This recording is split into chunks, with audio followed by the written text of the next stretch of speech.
Commander Vexthai stood on the bridge of his ship, the Starweaver. His 6 eyes moved across the control panels as his crew worked. The ship was beautiful, made of blue crystal that seemed to glow from within. It was 300 meters long and shaped like a graceful bird in flight. For over 50 years, Vexthai had commanded this vessel, and in all that time, he had never met a species that could challenge the mighty Zeltharian Empire. The Empire ruled over 200 worlds across the galaxy. Their technology was far beyond anything most species could imagine. Their weapons could destroy entire planets. Their shields could stop any attack. For 3,000 years, they had been the masters of space, and Vexthai was proud to serve them. Today felt different, though. His science officer, Krylin, had detected strange energy readings from a star system he had never visited before. The readings were unlike anything in their databases. The energy patterns were crude but powerful, like someone had learned to make fire but was using it to melt steel. "Commander," Krylin said, her voice carrying the musical tone of all Zeltharians. "The energy signatures are coming from the 3rd planet in this system. There are also artificial objects in orbit around the planet." Vexthai walked to the main viewing screen. The star system appeared before them, with 9 planets orbiting a yellow sun. The 3rd planet was blue and green, covered in water and land. Several metallic objects moved around it in regular patterns. "How many objects?" Vexthai asked. 17 large ones, Commander. They appear to be space stations and defensive platforms. There are also smaller objects that might be ships. Vexthai nodded. This was normal. Most species built orbital defenses when they first reached space. Usually, these defenses were laughably weak compared to Zeltharian technology. He had destroyed hundreds of such defensive networks without losing a single ship. "What is the technological level of this species?" he asked. Krylin checked her instruments. "They appear to have basic fusion technology, Commander. Their ships use chemical rockets with some kind of advanced propulsion. Nothing that should pose a threat to us." "Excellent." Vexthai smiled, showing rows of sharp teeth. "Signal the fleet. We will follow standard first contact procedures." The standard procedures were simple. The Zeltharian Empire had perfected them over thousands of years. First, they would approach the planet and demand surrender. Most species gave up immediately when they saw the power of Zeltharian ships. Those that refused were quickly destroyed, and their worlds were added to the Empire. Vexthai commanded a fleet of 12 ships. Each one was a work of art, built from living crystal that could repair itself. The ships were powered by quantum cores that drew energy from the fabric of space itself. Their weapons, called photon lances, could focus the power of a star into a beam that could cut through anything. As the fleet moved toward the 3rd planet, Vexthai felt confident this would be another easy victory. The species living on this world would either surrender or be destroyed. Either way, the Empire would gain another star system. On the 3rd planet, which the inhabitants called Earth, Captain Jake Morrison sat in the command center of the USS Valiant. The Valiant was a patrol ship, only 200 meters long, but it was equipped with the best sensors humanity had ever built. Those sensors had detected the approaching alien fleet 3 hours ago. Jake was a veteran of the Titan Wars, conflicts that had raged in the outer solar system for 10 years. He had fought against rebel colonies and space pirates. He had seen ships destroyed and friends die. But he had never seen anything like the approaching alien vessels. "Captain," said his communications officer, Lieutenant Kelly Martinez, "we're receiving a transmission from the lead alien ship. The computer is translating it now." The main screen flickered, and an alien face appeared. It had 6 eyes arranged in 2 rows, skin that looked like scales, and teeth that seemed designed for tearing meat. When it spoke, Its voice was translated into English by the ship's computer. "Primitive species of the third planet," the alien said. "I am Commander Vex Thai of the Zalfarian Empire. Your world now belongs to us. You will surrender immediately and submit to Imperial rule. If you resist, your planet will be destroyed. You have one of your time periods called hours to decide." The transmission ended, leaving Jake staring at a blank screen. Around him, his crew sat in shocked silence. They had always wondered if humanity was alone in the universe. Now they had their answer, and it was not what they had hoped for. Jake activated his emergency communicator. "Earth Defense Command. This is Captain Morrison of the USS Valiant. We have confirmed alien contact. Hostile intent. I repeat, hostile alien contact." The response came immediately from Admiral Lisa Hayes. "Understood, Captain. Hold your position and do not engage. The USS Defiance is being deployed immediately." Jake felt some relief at hearing that. The USS Defiance was humanity's newest and most powerful warship. It had been built in secret over the past 5 years, incorporating every advancement human science had achieved. If anything could protect Earth, it was the Defiance. But as Jake looked at the alien ships on his screen, he wondered if even the Defiance would be enough. The alien vessels were unlike anything humans had ever built. They seemed to be made of crystal and light, and they moved through space with impossible grace. "Sir," said his tactical officer, "I'm reading 12 alien ships. They're maintaining formation and approaching Earth orbit. Their energy readings are off the charts." Jake nodded grimly. Humanity was about to face its greatest test. For the first time in history, they would have to defend their homeworld against an alien invasion. The next few hours would determine whether the human race would remain free or become slaves to an alien empire that had conquered the galaxy. Commander Vex Thai was confident this would end like all the others. Soon, this primitive species would surrender, and another world would bow before the might of the Zalfarian Empire. He had no idea that he was about to encounter something that would change everything he believed about power, technology, and the future of the galaxy. The Zalfarian fleet moved into position above Earth like a pack of hunting wolves. Commander Vex Thai watched the blue and green planet below with satisfaction. In just a few hours, it would belong to the Empire, like so many worlds before it. His ships formed a perfect battle formation, their crystal hulls gleaming in the light of the yellow sun. Vex Thai had used this same strategy 47 times before. The sight of Zalfarian warships was usually enough to make any species surrender. Immediately.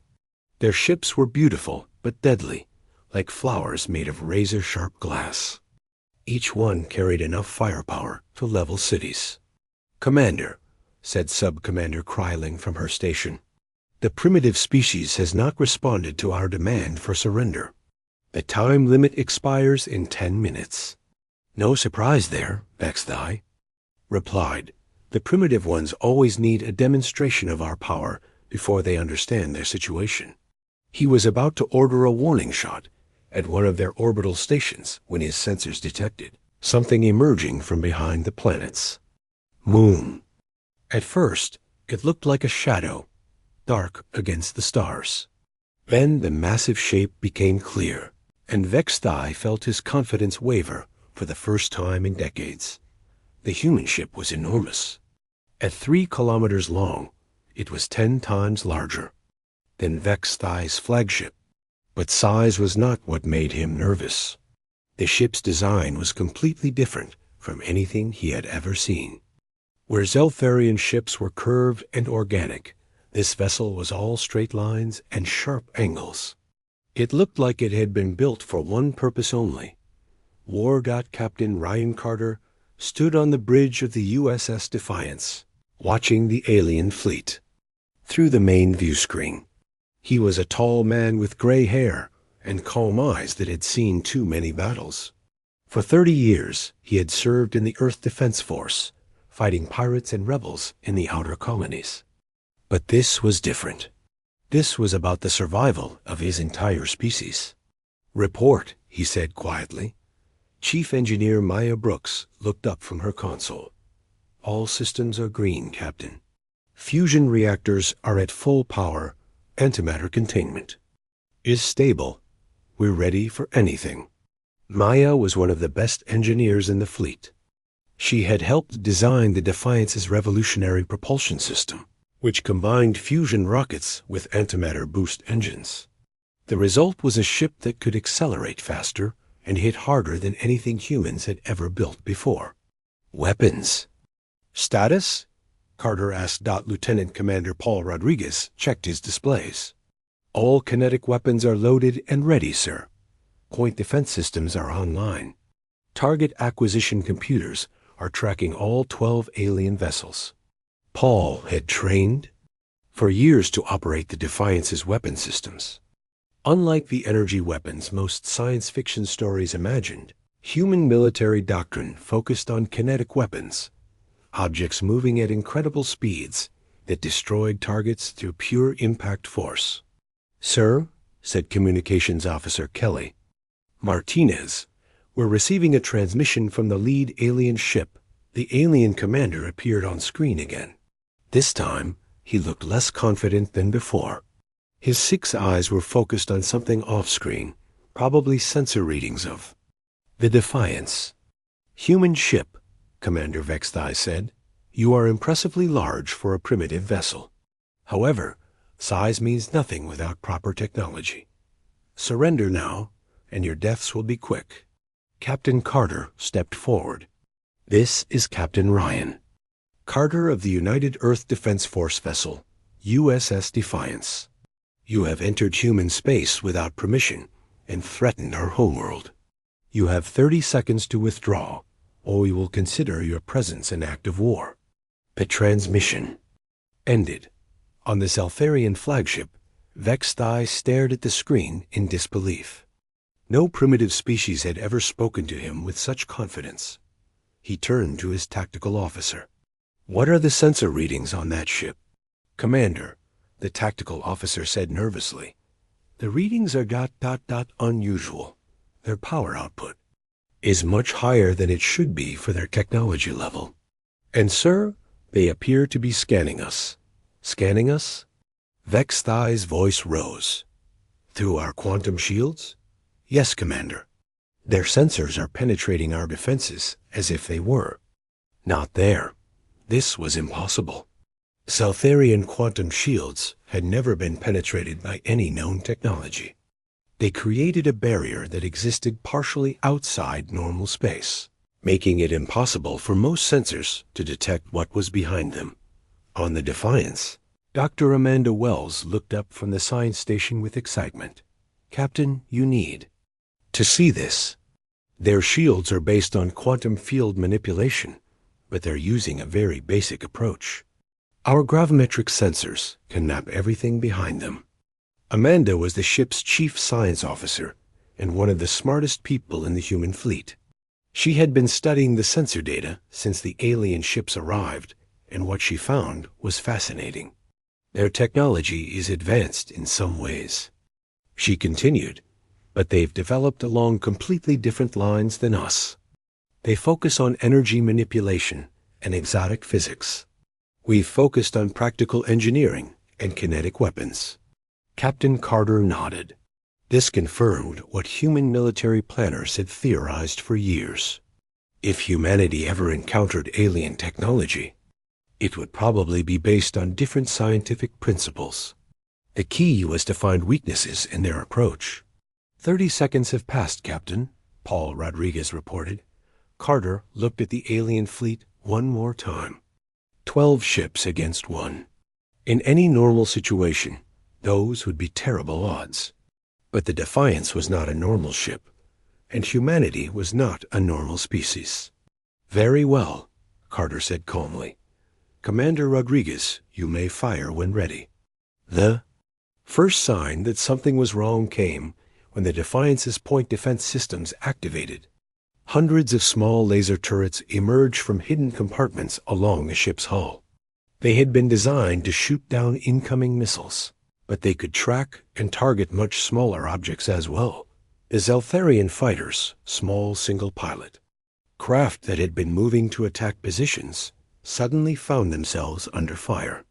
The human lasers tracked their movements with mechanical precision, and one by one, the alien fighters exploded. "Impossible," whispered Vexthai. "Our fighters are too fast and too small to be targeted by ship weapons." But the humans had not used ship weapons. They had used automated defense systems that could track objects moving at a significant fraction of light speed. To these systems, the alien fighters might as well have been standing still. The real shock came when the Defiance fired its main guns. Instead of energy beams or exotic particles, the human ship launched simple tungsten rods accelerated to incredible speeds by magnetic fields. The kinetic energy was devastating. The first Zeltharian ship to be hit, a graceful cruiser called the Wind Dancer, simply ceased to exist. The tungsten rod punched through its shields, its armor, and its hull like they were made of paper. The impact released so much energy that the entire ship was vaporized instantly. Commander Vexthai watched in horror as one of his ships disappeared in a flash of light. There was no explosion, no dramatic fireball like in their war simulations. The ship was simply there one moment and gone the next, leaving only expanding gas and debris. "All ships, evasive maneuvers," he shouted. "Return fire immediately." But even as he gave the order, Vexthai knew that everything had changed. For the first time in 3,000 years, the Zeltharian Empire had encountered a species with superior military technology. The thought terrified him more than anything he had ever experienced. The Zeltharian fleet opened fire with everything they had. 12 ships unleashed their photon lances simultaneously, focusing beams of concentrated stellar energy on the human vessel. The combined firepower was enough to turn a moon into molten rock. The beams struck the USS Defiance's hull, and Commander Vexthai waited for the satisfying explosion that would end this nightmare. Nothing happened. The massive human ship continued moving through space as if the devastating attack had been nothing more than a light breeze. Its dark hull showed no damage, no scorch marks, not even a change in color where the energy beams had hit. "Impossible," Vexthai whispered. "Nothing can withstand a full photon lance barrage." On the Defiance's bridge, Captain Carter watched the tactical display with satisfaction. "Damage report," he said calmly. "No damage, sir," reported Chief Engineer Maya Brooks. The adaptive armor absorbed the energy and redistributed it through the heat sink network. Hull temperature increased by 0.03 degrees. The adaptive armor was one of humanity's greatest military achievements. Instead of trying to stop enemy attacks with thick metal plates, human engineers had created a hull that could absorb different types of energy and spread it harmlessly throughout the ship's structure. The alien energy weapons, powerful as they were, simply fed more power into the Defiance's systems. "Sir," said Dr. Amanda Wells from the science station, "I'm analyzing their weapon technology. They're using focused photon beams, essentially. Concentrated light and heat. Very advanced, but our armor was specifically designed to handle energy-based attacks." Amanda had been studying the alien weapons since the battle began. What she found confirmed human military theory. Most advanced civilizations would naturally develop energy weapons because they seemed more sophisticated than simple kinetic projectiles. Humanity had gone the opposite direction, perfecting kinetic weapons to an art form. Their defensive strategy appears to be based on deflecting energy attacks, she continued. "I don't think they've ever encountered purely kinetic weapons before." "Lieutenant." Commander Paul Rodriguez was already preparing the next attack. Target acquisition complete on all remaining vessels. Kinetic kill vehicles are loaded and ready. The kinetic kill vehicles were humanity's answer to space combat. Each one was a small, intelligent missile that carried no explosive warhead. Instead, they relied on pure velocity and mass to destroy their targets. Launched from magnetic acceleration tubes, they could reach a significant fraction of light speed. Fire! Captain Carter ordered. The Defiance launched a spread of 12. Kinetic kill vehicles, one for each remaining Zelfarian ship. The projectiles were small and dark, nearly invisible against the blackness of space. But they carried enough kinetic energy to punch through anything the aliens could put in their way. Commander Vexthai watched his tactical display in growing horror as the human projectiles approached his fleet. His ships tried to evade, but the human weapons adjusted their course in flight, tracking their targets with deadly precision. All ships, maximum defensive power to forward shields. He commanded. The Zelfarian shields flared to life, creating shimmering barriers of quantum energy around each ship. These shields had protected the Empire's fleets for millennia. They could deflect energy weapons, absorb radiation, and even bend space-time to redirect attacks. The human projectiles hit the shields and punched straight through them like they weren't there. The second Zelfarian ship, a destroyer called the Star's Edge, took a kinetic kill vehicle amidships. The tungsten projectile, moving at nearly 30% of light speed, struck the ship's crystalline hull with the force of a nuclear weapon. The impact was so violent that it created a brief flash of fusion as the ship's matter was compressed. Beyond its breaking point, 2 more ships died in the next few seconds. The Knight's Dream, a beautiful cruiser with wings like a butterfly, was hit in the engine section. The kinetic impact traveled through the ship's structure, tearing it apart from the inside. The Morning Star, pride of the Zelfarian fleet, tried to use its emergency acceleration to escape. The human projectile caught it anyway, traveling faster than the alien ship could possibly move. Status report. Vexthai shouted over the alarms filling his bridge. "We've lost 5 ships in 30 seconds, his tactical officer reported, his voice shaking. "The human weapons are completely ignoring our shields and armor." "Sir, I don't understand how this is possible." Vexthai didn't understand either. The Zelfarian Empire had the most advanced military technology in the galaxy. Their shields were based on quantum mechanics that most species hadn't even discovered yet.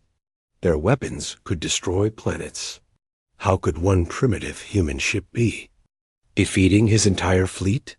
The answer was that humanity had taken a completely different approach to warfare. While other species focused on exotic energy weapons and quantum defenses, humans had perfected the simple physics of mass times velocity.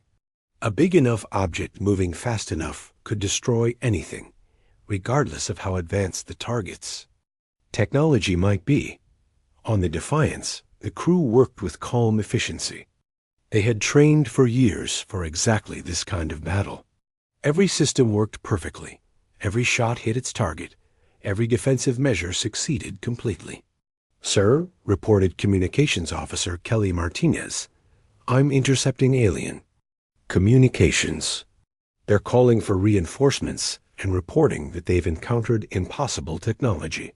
Captain Carter allowed himself a small smile. "Let them call for help.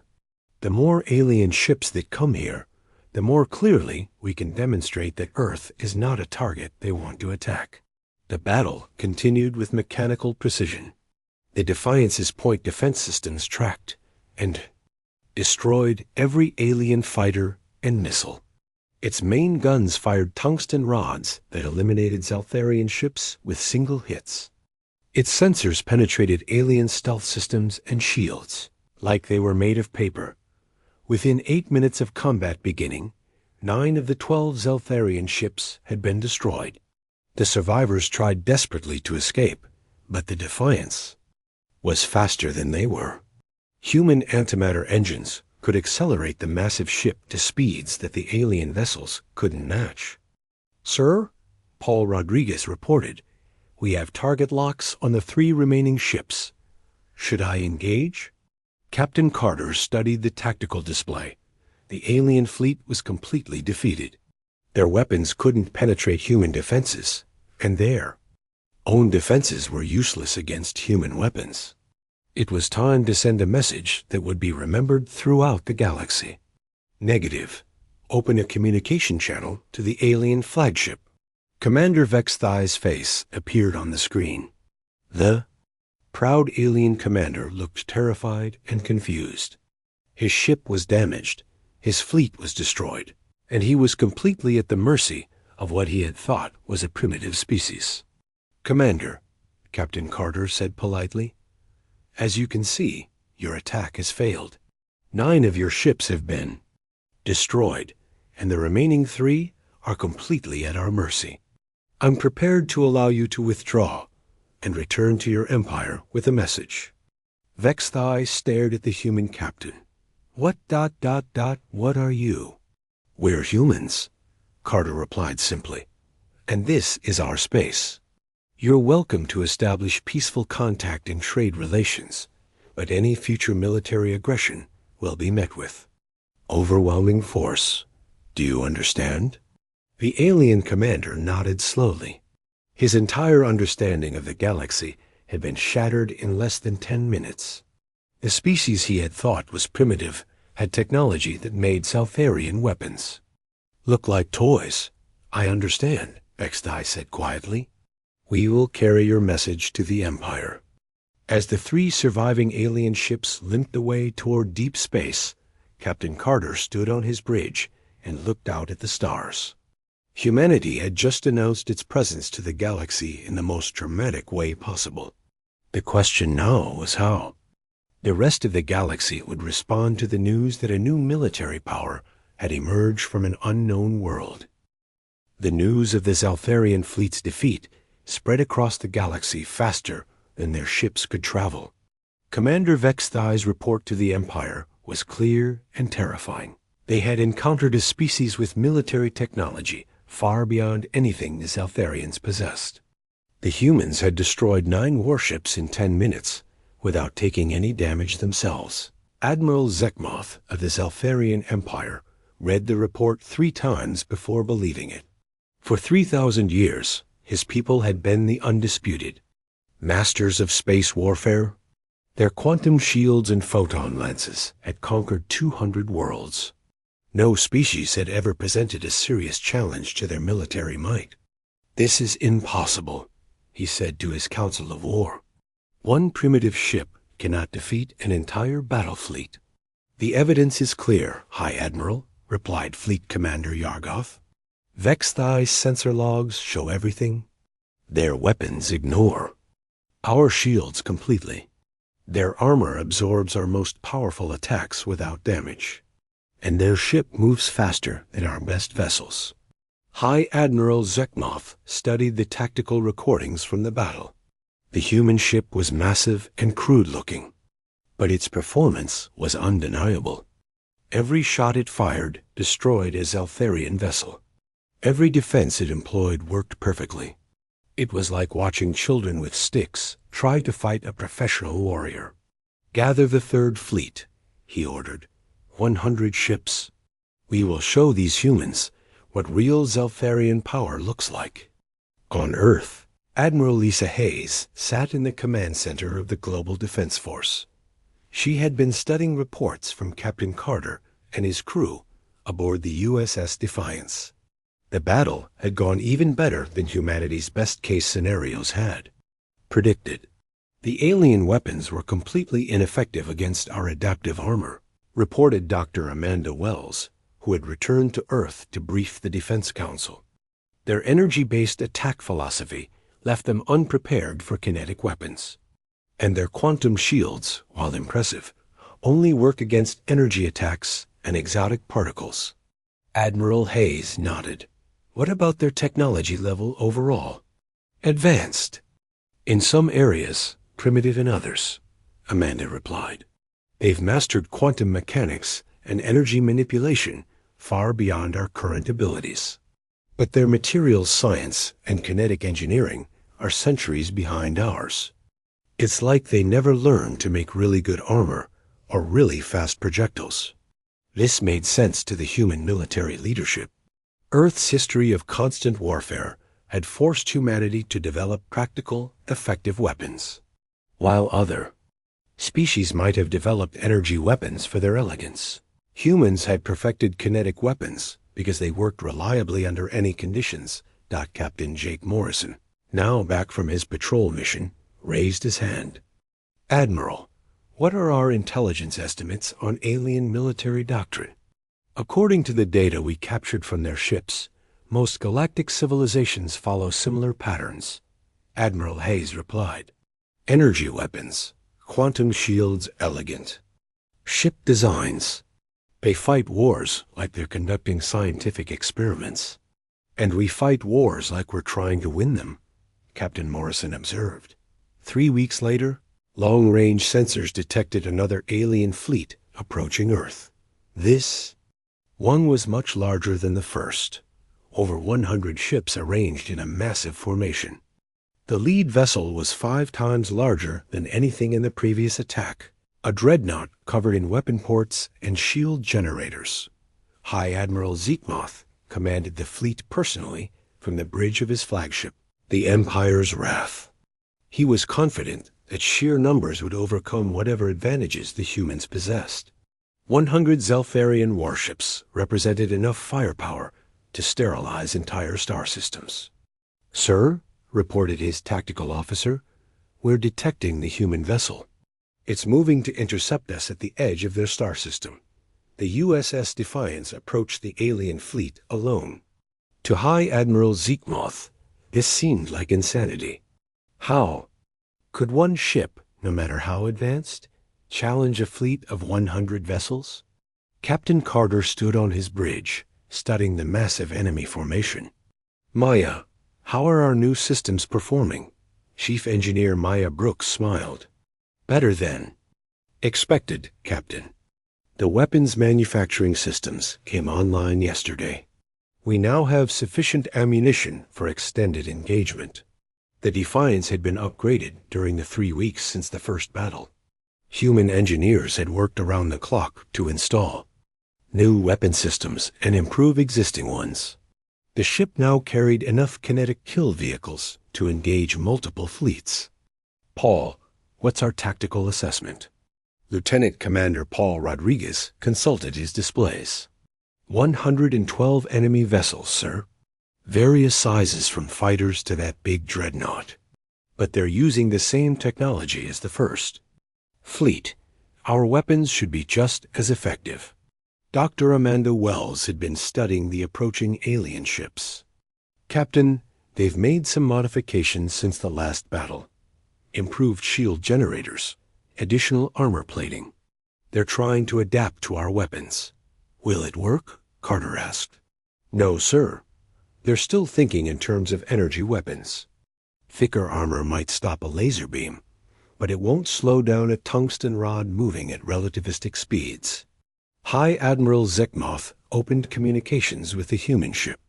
His image appeared on the Defiance's main screen, showing a tall alien with elaborate ceremonial armor and 6 eyes that burned with anger. Human vessel, he declared. I am High Admiral Zekmoth of the Zelfarian Empire.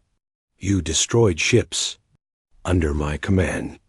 For this insult, your entire species will pay the price. Surrender now, and your deaths will be quick.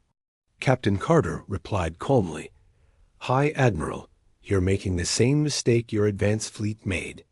Leave our space now, and you can return home with your ships intact. Continue on your current course, and we will destroy your entire fleet. 1. Ship against 100? Zekmoth laughed. Your confidence will be your downfall, human.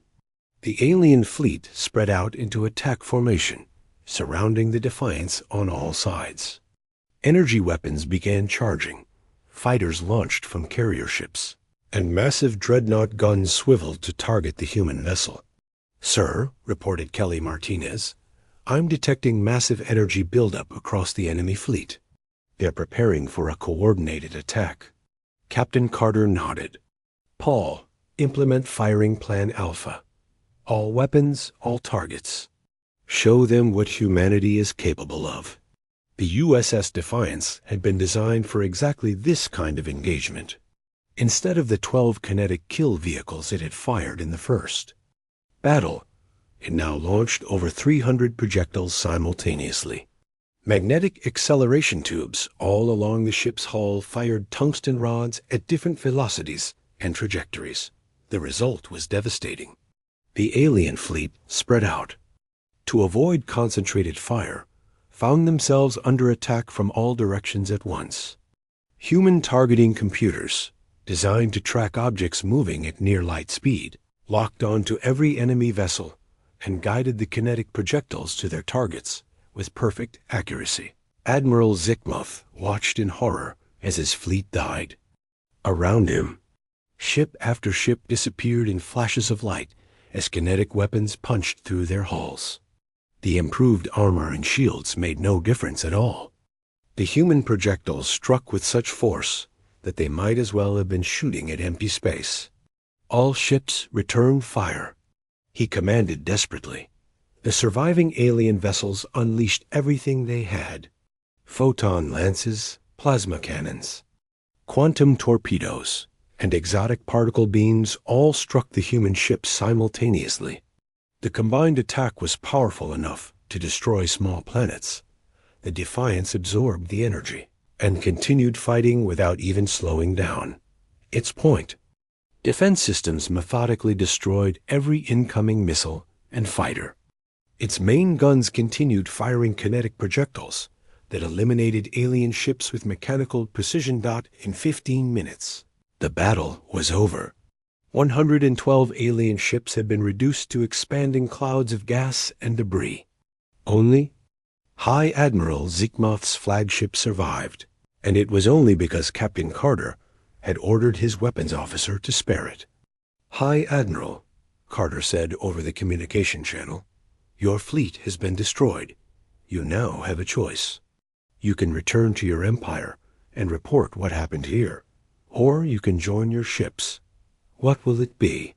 Zikmuth stared at the human captain with a mixture of fear and respect. In his entire military career, he had never encountered anything like this. The humans had just destroyed the largest fleet the Empire had ever assembled, and their ship showed no signs of damage. "We will carry your message," he said quietly. As the alien dreadnought limped away toward deep space, Captain Carter looked out at the debris field that had once been an invasion fleet. Humanity had just won the most decisive military victory in galactic history. The question now was what the rest of the galaxy would do with that information. High Admiral Zikmuth returned to the Zeltharian homeworld a broken leader. His flagship, the Empire's Wrath, limped into orbit around the capital planet with its hull scarred and its crew demoralized. The news he carried would shake the foundation of galactic civilization. The Zeltharian High Council gathered in their crystal palace to hear his report. These ancient beings had ruled the galaxy for 3,000 years, and they had never experienced military defeat. Their empire stretched across 200 star systems, and their fleets had conquered every species they had ever encountered. "Speak," commanded Supreme Chancellor Veltar, her 6 eyes focused on the defeated admiral. "The human fleet has been destroyed," Zikmuth began, then paused. "I mean, our fleet has been destroyed. All of it, 112 ships, gone in 15 minutes. The council chamber fell silent. Several council members looked at each other in disbelief. The largest fleet in Zeltharian history had been wiped out by a single human vessel. "How is this possible?" asked War Master Kexton. "Our intelligence reports said the humans were primitive. Chemical rockets and basic fusion technology." "Our intelligence was wrong," Zikmuth replied. "Their technology is unlike anything we've seen before. Their weapons ignore our shields completely. Their armor absorbs our most powerful attacks without damage, and their targeting systems are more accurate than anything we've ever built." Supreme Chancellor Veltar studied the battle recordings in silence.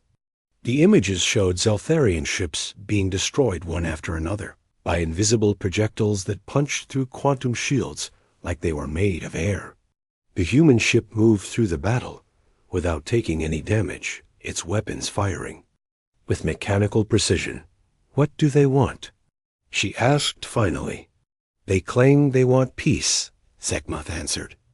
"Their captain said we're welcome to establish trade relations, but any military aggression will be met with overwhelming force." War Master Kexdon slammed his fist on the council table. "We cannot accept this humiliation.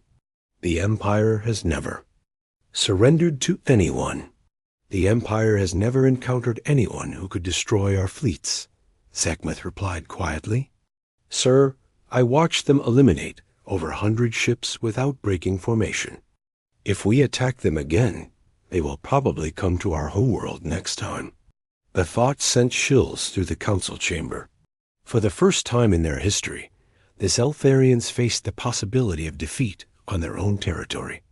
On Earth, the mood was very different. Admiral Lisa Hayes stood in the Global Defense Command Center, watching reports flow in from intelligence networks across the galaxy. The news of humanity's military victories was spreading faster than anyone had expected. "Admiral," reported Commander Steve Johnson, head of intelligence operations, "we're intercepting communications from 17 different alien civilizations. They're all discussing the defeat of the Zeltharian fleets." Admiral Hayes nodded. "What's the general reaction?" "Mixed, ma'am. Some species are celebrating because they've been oppressed by the Zeltharian Empire for centuries. Others are terrified because they don't know what humanity plans to do with its military superiority." This was exactly what human leadership had expected.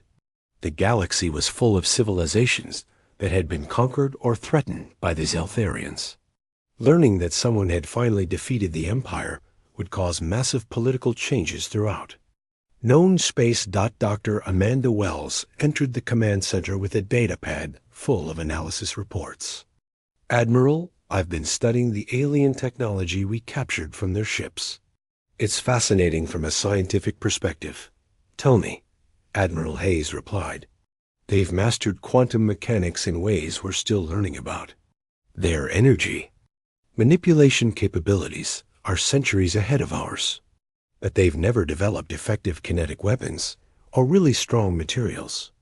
It's like two completely different paths of technological development." This confirmed what human military theorists had always suspected. Earth's violent history had forced humanity to develop practical, effective weapon systems.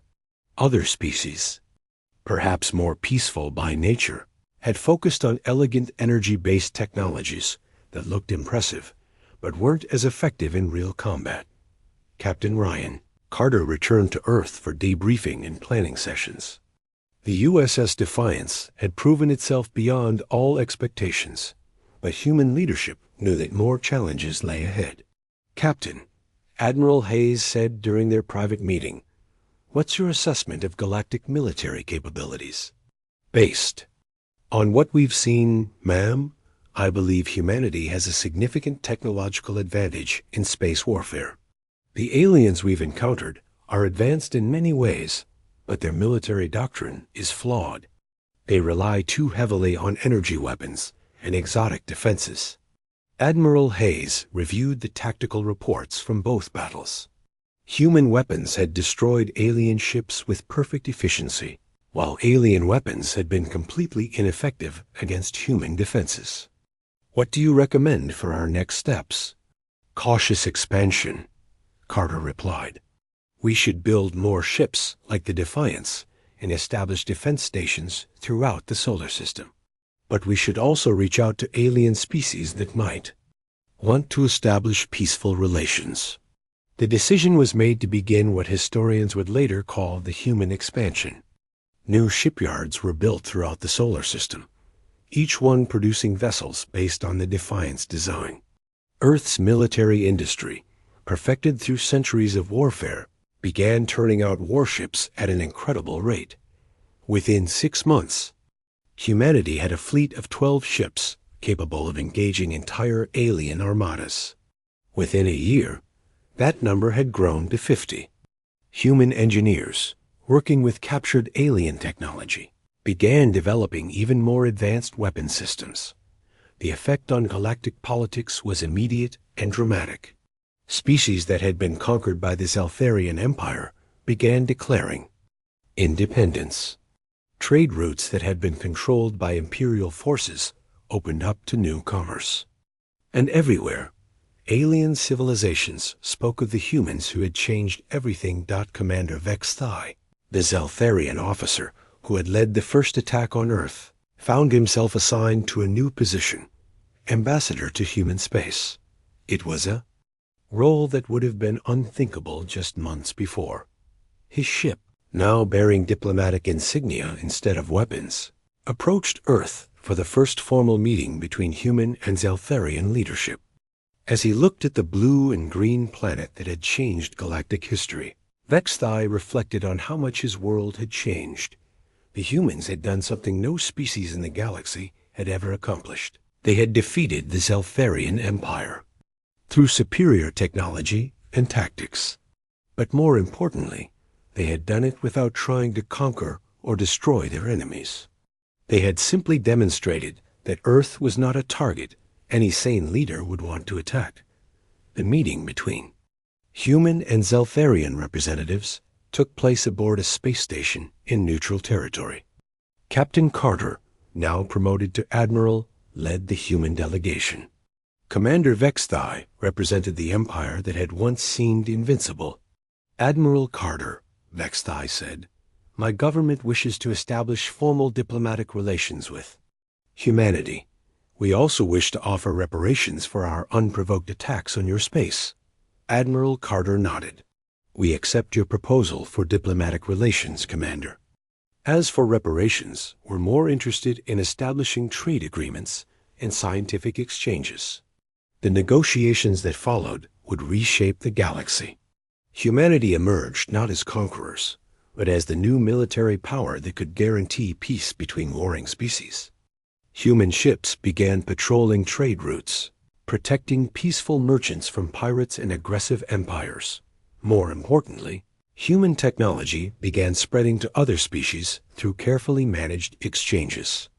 Kinetic weapons and adaptive armor designs were shared with allies, creating a new balance of power that made large-scale military aggression much more difficult.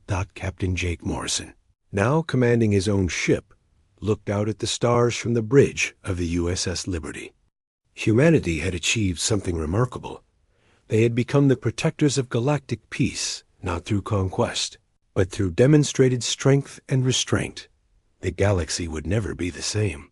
The age of Zeltharian dominance was over, and the age of human influence had begun. But unlike the old empire, humanity offered partnership instead of submission, protection instead of oppression. As Admiral Carter had said in his famous speech to the Galactic Council, we didn't come to the stars to rule over other species. We came to stand beside them as equals, and to ensure that no one else tries to rule over them either. The stars that had once seemed impossibly distant now belonged to a galaxy where strength served peace, and where humanity had earned its place. Not through fear, but through the respect that comes from doing the right thing with overwhelming power.